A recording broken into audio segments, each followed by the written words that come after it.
नमस्कार दोस्तों, SPP classes YouTube channel में आपका स्वागत है। मैं हूं सोहनपाल प्रजापति। दोस्तों, आपको किसी भी सरकारी एग्जाम में इस प्रकार का प्रश्न जरूर देखने को मिल जाएगा।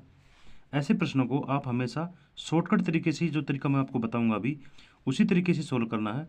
अगर आप डिस्क्रिप्टिव तरीका या कोई अन्य तरीका अपनाएंगे तो हो सकता है आपको समय भी ज़्यादा खराब हो और आखिरी में उसका आंसर गलत भी हो सकता है। तो आप इसी तरीके से प्रश्न को सोल्व करना। सबसे पहले हम प्रश्न को देखते हैं कि प्रश्न क्या पूछा गया है।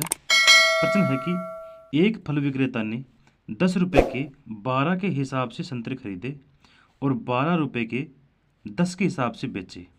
उसको कुल लाभ अथवा हानि प्रतिशत ज्ञात करो।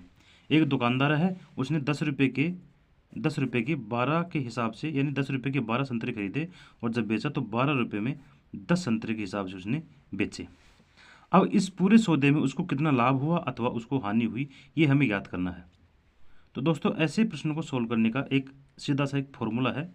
वो फॉर्मूला क्या है, देखिए। सबसे पहले लिखा हुआ है रुपये, उसके बाद है इसकी मात्रा कि भाई 10 रुपये में 12 खरीदे। उसके बाद इधर भी जो बेचा उसमें भी लिखा हुआ कि इतने रुपये हैं और ये है उसकी मात्रा। तो हम इसको सीधे तरीके से लिख लेते हैं कि भाई सबसे पहले जब खरीदा उसने तो कितने रुपये में खरीदा और कितने रुपये में खरीदा और कितनी मात्रा खरीदी। बस आपको दो चीज़ें हमें लिख लेनी है कि भाई रुपया और मात्रा। जब खरीदा गया सबसे पहले तो कितना रुपया था और कितनी मात्रा थी। जब खरीदा गया तो सबसे पहले 10 रुपये थे और मात्रा थी उसकी 12, यानी 10 रुपये में 12 संतरे खरीदे थे। उसी प्रकार अब जो बेचा गया वो भी देख लेते हैं कि वो 12 रुपये में 10 के हिसाब से उसने बेचा। तो रुपये कितने थे, 12, तो यहाँ 12 लिख लेंगे और 12 रुपये में उसने 10 संतरे बेचे थे। ये रुपए हो गए क्रय मूल्य और ये मात्रा होगी। उसके बाद विक्रय मूल्य का रुपया हो गया और उसकी मात्रा होगी।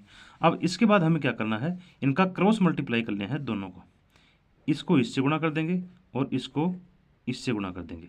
12 को अगर 12 से गुणा करेंगे तो ये होगा, 12 को 12 से गुणा करेंगे 12 का स्क्वायर होगा 144। ठीक है। उसके बाद है 10 का। 10 को अगर 10 से गुणा करेंगे तो ये होगा 100। ये दो चीज़ें हमारे पास क्रॉस मल्टीप्लाई से आ गई। इधर है 144, इधर है 100। अब आपको क्या करना है, इस तरफ की जो राइट साइड में जो राशि आई है उसको मान लेना है हमें क्रय मूल्य। इसको क्रय मूल्य मान लेना है और इसको मान लेना है विक्रय मूल्य। अब हमें ये चीज़ भूल जानी है कि कितने रुपए में कितने खरीदे हैं। इस चीज़ को आप इग्नोर करते हुए इस पे आइए कि भाई अब हमें ये मान लेना है कि भाई कोई वस्तु है उसको 100 रुपये में खरीदा गया है और 144 रुपये में बेचा गया है। तो उसका अब ये बताइए लाभ हुआ कि हानि हुआ। भाई 100 रुपये में खरीद करके उसको 144 में बेचेगा तो सीधी सी बात है लाभ होगा।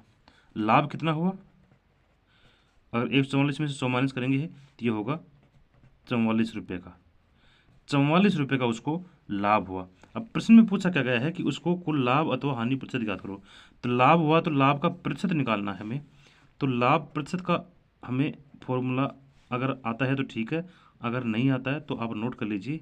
लाभ प्रतिशत का फॉर्मूला है कि लाभ बटा में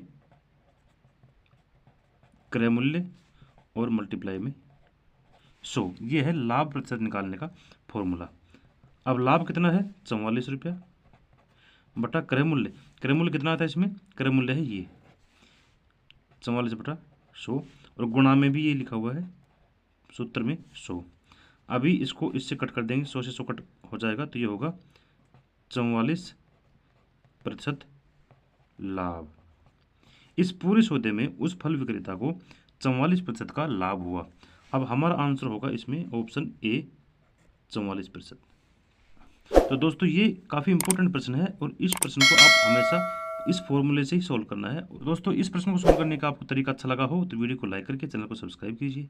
थैंक यू।